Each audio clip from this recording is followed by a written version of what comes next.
I would love to see somebody walk into an art gallery and just fucking take a painting off the wall. I don't want to be a product of my environment. I want my environment to be a product of me. Prestige Living Podcast.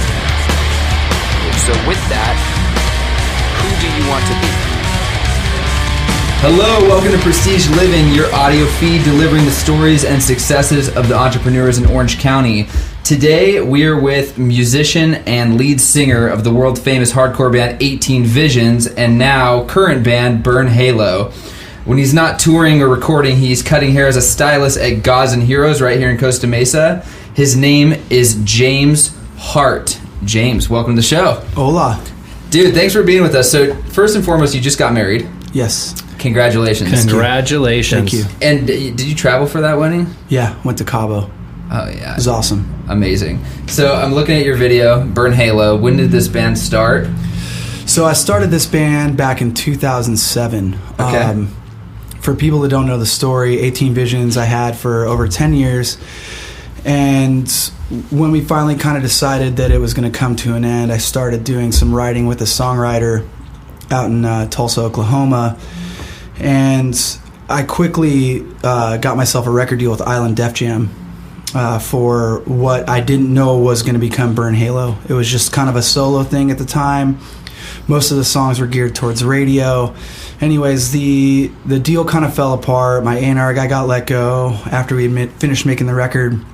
My manager at the time had picked it up and put it out through the Warner Music Group. So we had a pretty solid push back in 2008, 2009, did some really, really good touring supporting Avenged Sevenfold, Buck Cherry, Korn, put another record out, the same label in 2010 or 2011, and it just, things started kind of falling apart. My manager left for a venue that he was opening up in Sacramento. It's the premier music venue up there for all genres. So he just dropped all of his bands at will and kind of left them all high and dry for a second. So we were just kind of scrambling, trying to figure out what was going on.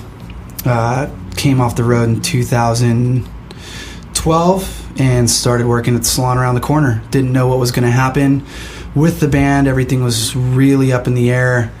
And, after talking about, what we were going to do, decided to make another album, which we recorded 2 years ago. And after a bunch of label bullshit, finally have released it this last week. Congratulations, man. That's timing. Awesome. So with 18 Visions, you're touring as a younger 20-something-year-old, and then now it's like a decade later. How does it compare to being on the road then versus now? It's fucking brutal, man. Yeah. It's absolutely brutal. Yeah. So you tell us a little bit about that. You just called him old. First things first. Indirectly. Yeah. So, 5 dudes in the band and like 2 or 3 friends hopping in a van 10, 15 years ago was fun. It was no big deal. You didn't care where you slept. You didn't care if you ate. You didn't care about anything. It was just traveling and seeing, the middle of nowhere in Tennessee, and that was cool, and playing, a cool or, sometimes shitty show wherever you were, and it didn't matter. And now fast forward 10, 15 years later, all that stuff matters now. Everything for me everything I do has purpose, and I'm thinking about my future and my career. I'm not thinking about living in the moment like he did, so many years ago where nothing else mattered. Now everything matters. So the comfort level is not ideal. Playing a great show is rewarding. Playing a shitty show is discouraging. So it's just, you got to take the good with the bad and, realize, that it's not all fun and games anymore, and you do still play music and you do still tour because you love doing it, but there's got to be more behind it at my age. Yeah, so that's one of the things that I want to tie into. Like this show, we interview entrepreneurs, we interview business owners and people that risk everything for that level of success, whether it be, something where like we had Gary Matthews Jr. on the show, you know, dude signs a $50 million contract in baseball versus the person who goes out and becomes a wedding photographer. It's all derived from the same place, which is you're going to risk everything to do what you love to do. Right. And being a younger 20-something-year-old, yeah, the financial obligations aren't nearly as heavy. You can live in the moment, so to speak. So when it comes to being a business decision, how do you think that being in your early 20s versus now, like what about bands that are in their early 20s now? How do you think the game is different for them? Like you said, financial obligations. I had none. Nobody had any really back then, and it makes a world of difference. You know, if you're able to just tour 10 months out of the year, touring's a lot easier now in a sense than it was 10 or 15 years ago. There's a lot more markets to play. You can continuously stay out on the road supporting an album. You can go worldwide. There's more worldwide markets now. It's easier to break international. So you can consistently be on the road to where, you know, it doesn't make sense to own a car. It doesn't make sense to, you know, have your own place. It's just throwing money away 10 months out of the year. Right. You know, it's easier to come home and crash at your folks' place for, you know, the week or two that you're home in between tours, or, you know, a house up with some buddies when you're recording a record, rather than, you know, throwing whatever, you know, rent money or, you know, your car payments and car insurance and all those other bills that pile up on you now. You know, why have those? You know, right. If you're in your early 20s, you don't need to. Like, why do it? And when you guys started the band, I mean, you're playing a genre of music that at the time wasn't popular. You know, a lot of hardcore stuff and really, really heavy stuff. And you had mentioned that now you're going more towards the radio-friendly route. But even now, to an extent, even in the last 10 years plus, like hardcore got bigger and more widely accepted. But I would imagine that there are quite a few obstacles probably in the beginning, like playing the style of music that it was very, very niche to a small audience. Yeah, super hard. I mean, you didn't have Hot Topic, which created listening stations for people, and, you know, was able to, you know, house T-shirts and merchandise for those bands. So kids, if they weren't able to see the band on tour, they could still go buy a T-shirt or a hoodie, or, you know, they could find the music. They didn't have to go to Best Buy. It was kind of this place for metal, punk, and hardcore kids to, you know, converge and hang out and buy their music from. You didn't have the big endorsements like Monster and Rockstar and Red Bull, you know, supporting these bigger tours. You didn't have the bigger festival tours going out. It was strictly just Warped Tour, which was predominantly punk rock at the time. Mm-hmm. We had a lot of resistance trying to get those tours early on. You know, now obviously Warped Tour is making its money off of bands like 18 Visions and that sound. And the punk rock bands don't have as much, you know, relativity to the tour anymore. You know, it's all about the youth movement. So those old punk rock bands, you know, they're there because they're staples, but they're not generating the ticket sales like the up-and-coming metal or hardcore bands are. So it's just, you know, the platform is much larger now than it was back then. Does 18 Visions ever get asked to play shows anymore since 2007? Yeah, by our fans all the time. Yeah, okay. No, but we haven't had a promoter or anybody come to us and say, hey, would you like to do a show? It's never happened, so. Going back to when you guys were, like the earlier days, like a decade ago, who was handling all the logistics of like setting the road? You guys have a team, or you guys handle it all yourselves on top of the shows? We handled everything ourselves up until, I would say, 2002 or 2003. We had a friend that was doing it for us on the cheap, and then started doing it more and more and more. So we started paying him more, started hiring crews to sell our merchandise and, you know, set up our stage, tear it down, stuff like that. So these stresses and these things that fatigue a band on the road, aside from playing the show, we didn't have to worry about those things anymore. We were paying people to do that stuff for us. So all we had to do is worry about getting up on stage and performing, because the tour managing, the merchandise, keeping inventory, setting up and tearing down your gear, it's all taxing physically and mentally. So it's just, you know, it's rough back then, but we pretty much handled everything ourselves. Dude. That's an undertaking for sure. So there's this evolution of your sound, like this maturity in 18V that goes from like super heavy hardcore, and then it starts to lighten up a little bit around Vanity, and then as it progressed, it gets more. I guess you say radio friendly. It's just less heavy, I suppose.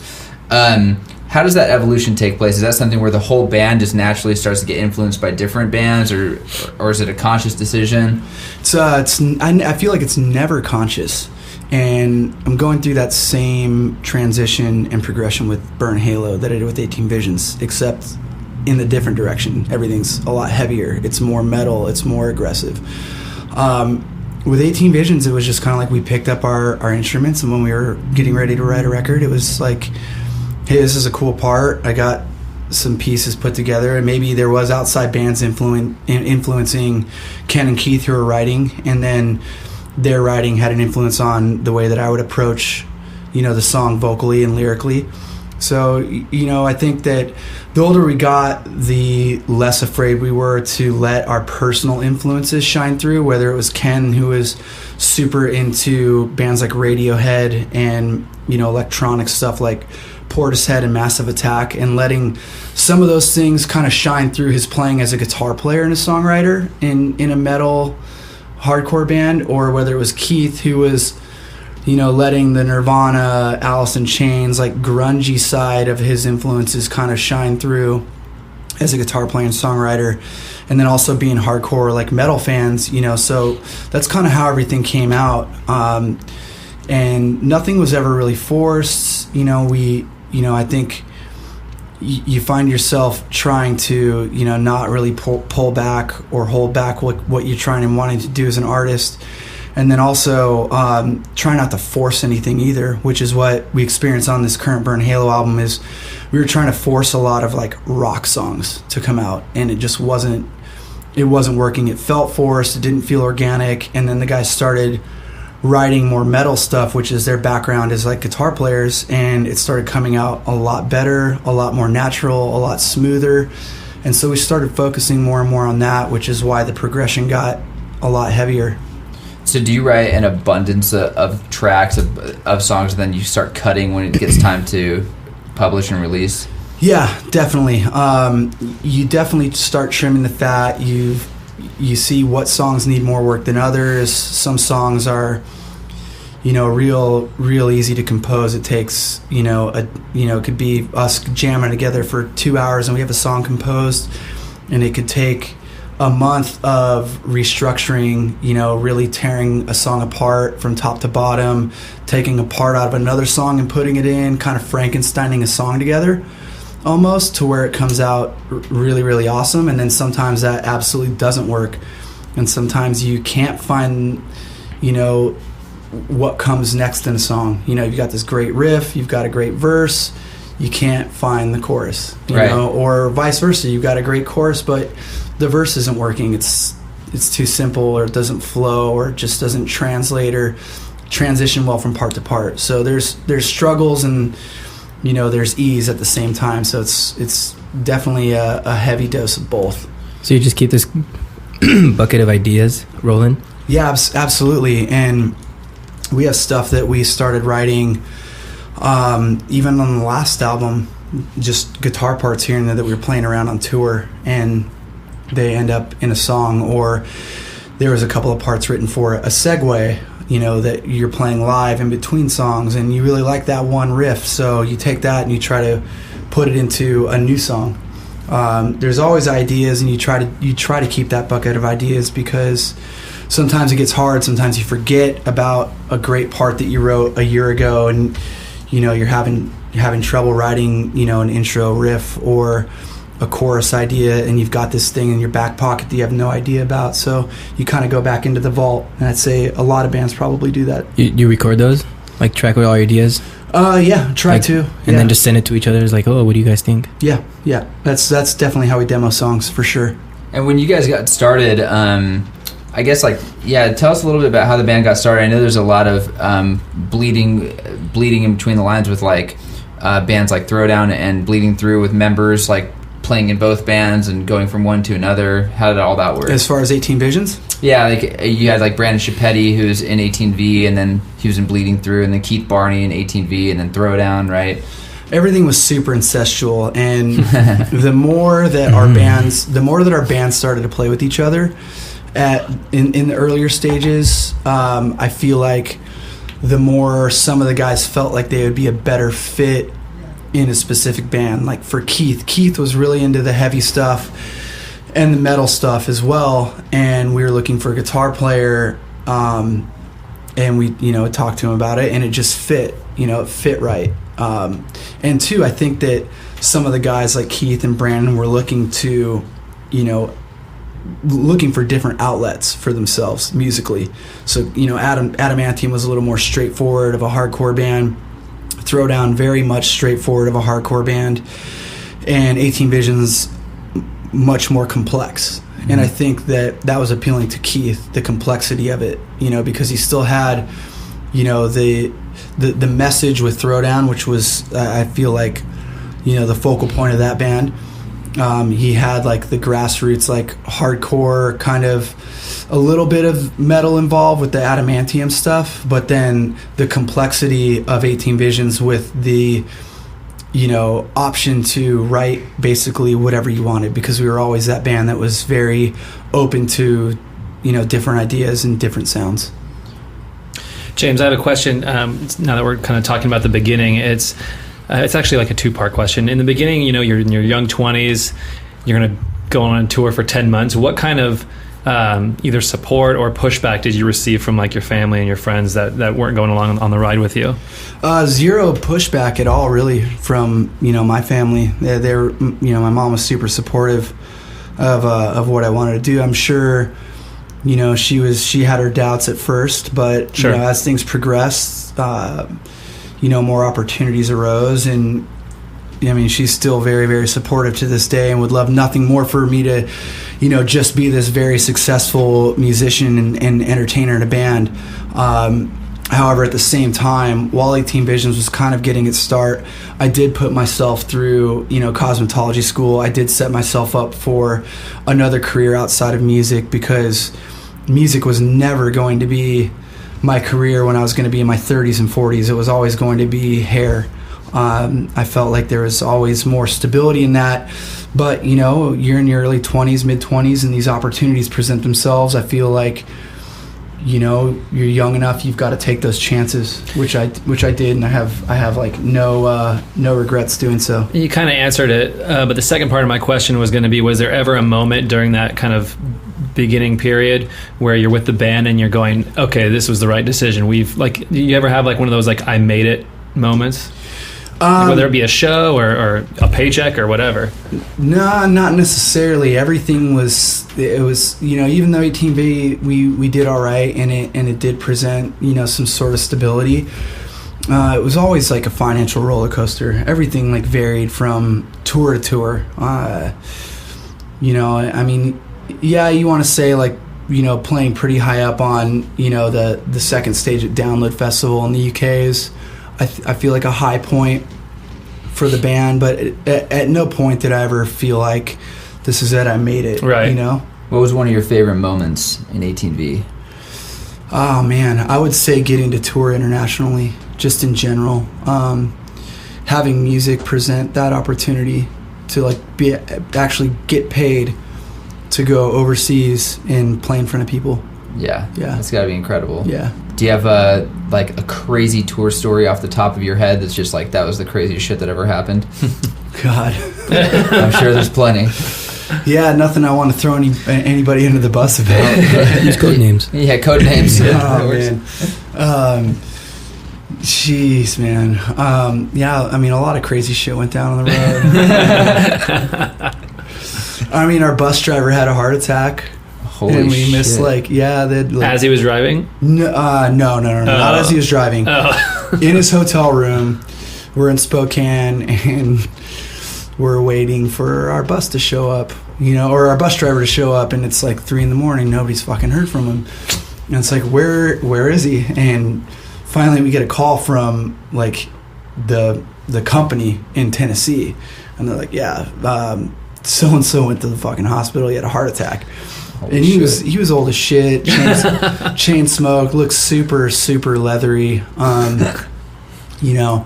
they flew another guy out. We missed a couple shows. I feel like you Kinda just sucked. summarized an episode of Metalocalypse, where their chef gets chopped up in the helicopter, and they tell him to sew up. It's like, dude, stop being a douche and get up. And he's like in multiple pieces in a room. No, I haven't seen that one, but yeah, it's. I mean, it's along those lines. That was pretty comical. What are you listening to a lot right now? It's so much. The new Lamb of God. Just got on that. It came out I think a few weeks ago. Yellow Wolf. They're fucking awesome. Who, Yellow Wolf or Lamb of God? Lamb of God. Oh, yeah. But Yellow Wolf, the rapper, Yeah, the white guy, yeah, you like him? yeah, He's like cooler Eminem, but like hip. yeah. All right, continue. Sorry. Florida Georgia Line. Fuck. I mean, Very diverse. Yeah, super diverse. I listen to everything. I just, good music's good music to me. It doesn't really matter where it comes from. Totally.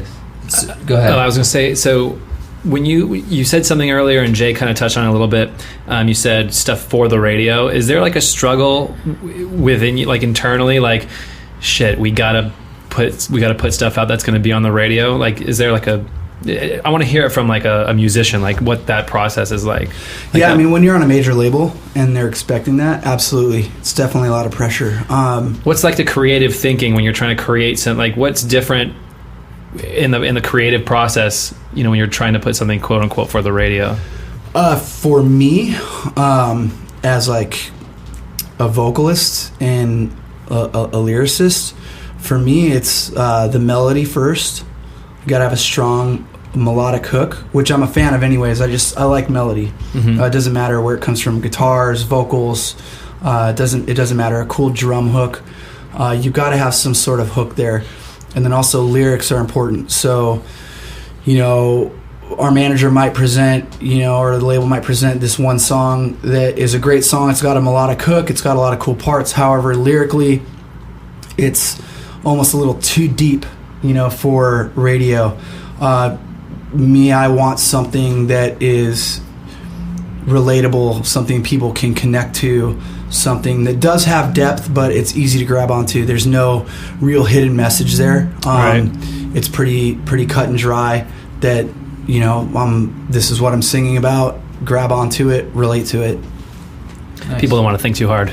No, they don't. They just want to blast that Kiss FM radio. Yeah, especially at the rock format, man. You can't trick those people. Yeah. They're just, it's a lot of Midwest and a lot of Southern boys listen to that stuff, so you can't be too tricky. So when it comes to your hair stuff and the band, like, so how does that work in terms of scheduling? Like, when you're on the road, you're recording, you're writing, and then you're also doing the hair gig. Like, how does all that work?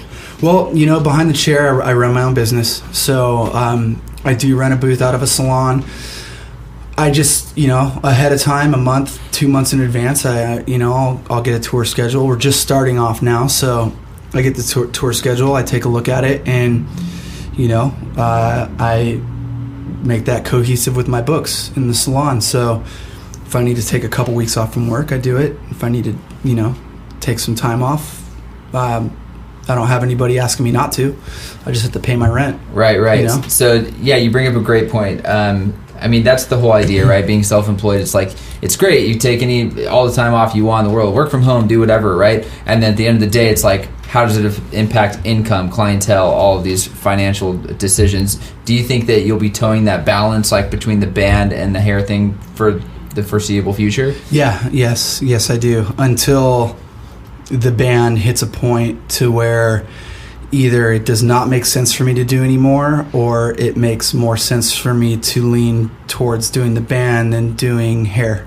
Got it. So yes, I'm gonna do my best to balance things out 50-50, for the foreseeable future. But there's gonna be a point when push comes to shove for one or the other, and it's gonna make sense for me to do one over the other. That's just a part of getting older. So you started 18V back in like 95, right? So 20 years you've been playing. What gets you stoked now? Like, I'm sure you've seen it all, you've done it all, like, you've had the high points, the low points. Like, now when it comes to music, what excites you about performing or writing or whatever it is? I would say, progressing as like a writer, progressing as a writer, and being able to take everything that I've learned from being in this very eclectic metal band 15, 20 years ago to this very commercial rock band that I started, 8 years ago, that has now kind of flipped the script and progressed again into more of a metal-driven rock band, and being able to write great songs that people can connect to from album to album. I think that's what kind of keeps me motivated, is just being able to write that great song or that great album, even though there's so many that for me that precede it. Every album for me, I want to be better than the last one. What's your favorite album you've ever written? What's an album that you could listen to start to finish? You're like, we fucking nailed that. That was really good. I would say the 18B self-titled album. Yeah. Okay. That one, and then this new Burn Halo album, Wolves of War. Yeah. That's awesome, man. I'd say those two for sure. So why the name 18 Visions? Why the name Burn Halo? Burn Halo's a bitchin' name, by the way. That's a power metal name, band. Oh, thanks, man. 18V. We were stupid little kids, and we thought it'd be cool to like have some kind of like 666 thing with the band, and we talked about changing it in, I think it was like 2001 or 2002, and we were told that we weren't allowed to by a record label. That's the best though. Like some of my favorite bands actually, like their name, they go back and they're like, dude, our name was so stupid. I think 18 Visions is actually a really cool name, but like Thrice, like they're like, dude, that name's fucking stupid. And they're like one of my favorite bands ever. And Mew? I remember NoFX was talking about that in an interview like 10 years ago or something. Like, yeah, it's just a stupid band name. Yeah. With Burn Halo, I was like, I wanted Burning Halo. Just like not necessarily a halo that's lit on fire, but more just like a halo that's illuminated, something that had some kind of like spiritual depth to it for me. And my manager said, let's drop the ing. Interesting. Any reason behind that? Behind dropping the ing? Yeah. He just thought it would flow better, which I feel like it does. Burn Halo. Yeah. Okay, so nowadays, like, I mean, when you started off, it's like about record sales and touring, and like people are actually buying your music, and nowadays, it's like, oh dude, I want to check out that album, I'm gonna go on Spotify, I'm gonna pay $10 a month to listen, like, so how does that work? Now, what do you want out of your fans? What do you want out of like the music stuff? Well, you want them to buy the album, you do, but if they're gonna take the album, then you at least want them to buy a ticket to a show. Mm-hmm. And you want them to buy merchandise, I just read something recently on our Facebook page where this kid wanted us to post the album on YouTube so that he could listen to the songs, and some other guy lashed out on him. He said, they worked hard to make that. They didn't make that for free. Right. How would you like it if I came to your workplace and asked for free shit? Right. Yeah, it's the same shit. You feel disrespected, But for some reason, people think it's okay to just fucking take music. Right. It's like the only thing, too. That you're allowed to steal. Yeah. I would love to see somebody walk into an art gallery and just fucking take a painting off the wall. Right. And just be like, cool, hey, this is rad, I'm just going to take this. See you. Yeah. Thank you. I mean, just because art is, God, sometimes there's no real expense into creating, except for maybe buying a canvas and some paint, and it costs somebody a few bucks, or getting some free recording gear and recording something yourself. It still takes time, and it's personally creative. Say creative energy goes into it, juices that somebody else is just taking from you for free. Yeah, the value isn't in reimbursing. The value is like in what has been created, right? Whether it was free or not. And clearly in the music scene, it's absolutely not free. But yeah, that's always something I think about nowadays, because even if someone felt like, well, I pay for a subscription to Spotify, or I pay for, I don't know, whatever the hell it is now, all of the different channels to download music. It is something that's different. It's like more of a struggle, and the record stores are going away, and like even if you go to the big chains like Best Buy, it's like, well shit, the music section is like dwindled down to next to nothing now. Yeah, and I mean iTunes, Apple has just really kind of like put the nicks on it. I mean, you buy a new Apple computer, a laptop, and it doesn't come with a disk drive. What's that telling you? Right. It tells you to go onto iTunes. Yeah. You know? So, I mean, they're forcing the consumer's hand, really. So, I mean, it's just a matter of time before CDs become vinyl or cassettes, just completely irrelevant. And cassettes actually making a comeback. Yeah, I have no can't idea believe why that. cassettes make. I understand vinyl, but why People are going super throwback. It's why like are cassettes coming back? Vinyl's cool because tape. I don't know. Sorry. Some bands sound better on tape. I mean, they want to go for that dilapidated sound. There's warmer this new sound. psychedelic rock garage bands and shit that are like on Burger Records and all that stuff. Yeah. Yep. It's crazy, man. With all that being said, how do you see the music industry kind of reacting to the whole Spotify and only digital download subscription services to stream and all that stuff?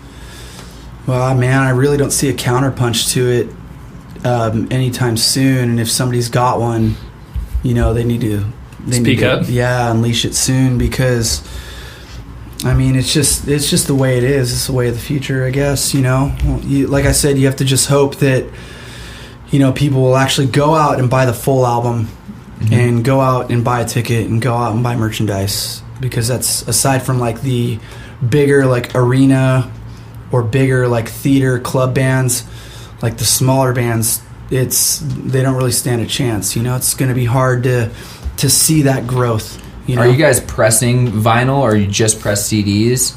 We just press CDs. When we were originally going to release this label or a record through an independent label, small independent label, and we were going to do a vinyl version. However, we got picked up by a much bigger independent label, E1, who's, you know, probably not going to press the vinyl, which, you know, whatever, we're okay with. We have a better home for the album. It's being serviced in a better manner than it probably would have been able to on a much smaller indie. So I'll take that service and presence over having a piece of vinyl. So what would be considered like a good amount of records sold for an album nowadays? Because I'm sure 15 years ago, like the budget or the numbers were probably different. I mean, 50,000. Yeah. Yeah, 50,000 of the right type of fans. Yeah, it's all like, it's really all relative to what genre is consuming. So if you're a metal band selling 50,000 albums, those kids go to shows. If you're a radio rock band selling 50,000 albums, those kids don't really go to shows. I've seen both sides of it. If you're a metal band that's at radio and you sell 50,000 albums, those kids are going to shows. I think the edgier, you know, for our genre, the rock metal genre, I feel like the more metal bands at the radio format have more success when it comes to touring, merchandise, and longevity, because there's more depth to their album from start to finish. There's better guitar playing, better drumming, better vocals, better lyrics, which is the total package.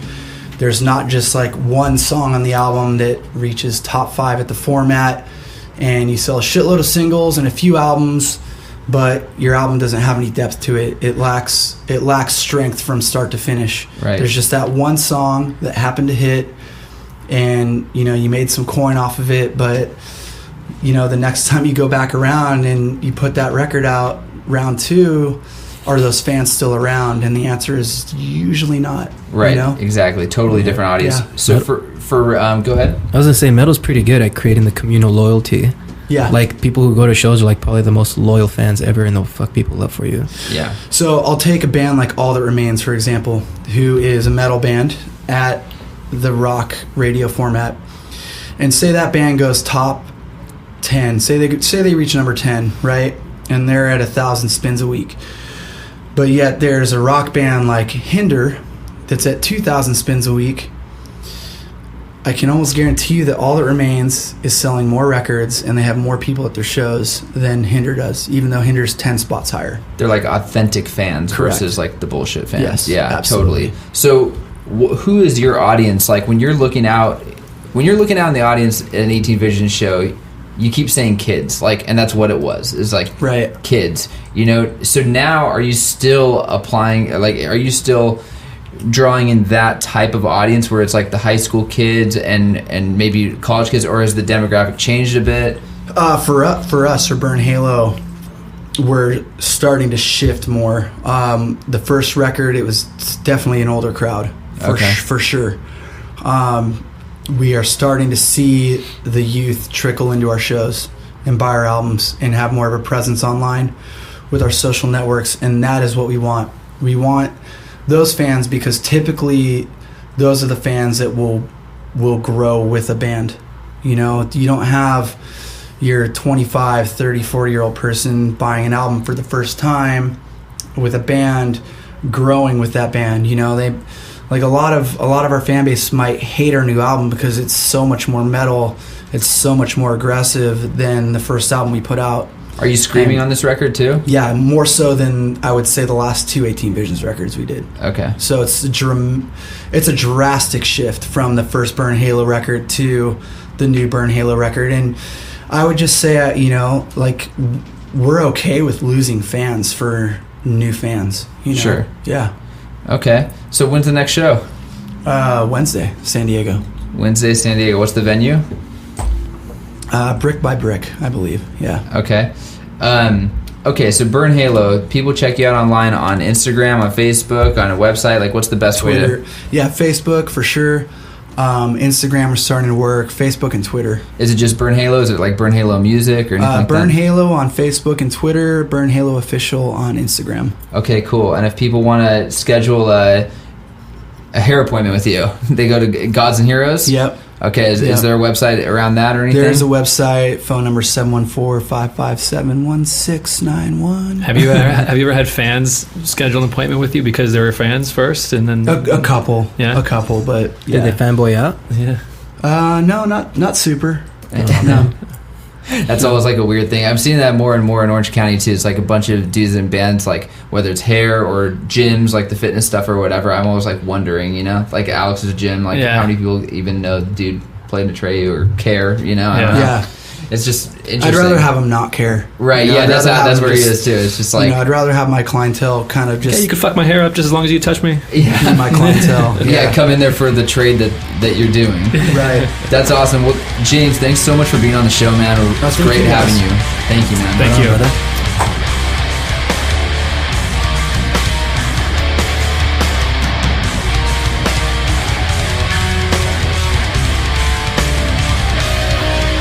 If you would like to be on the Prestige Living podcast or know someone that would be a great guest, go to www.prestigelivingpodcast.com.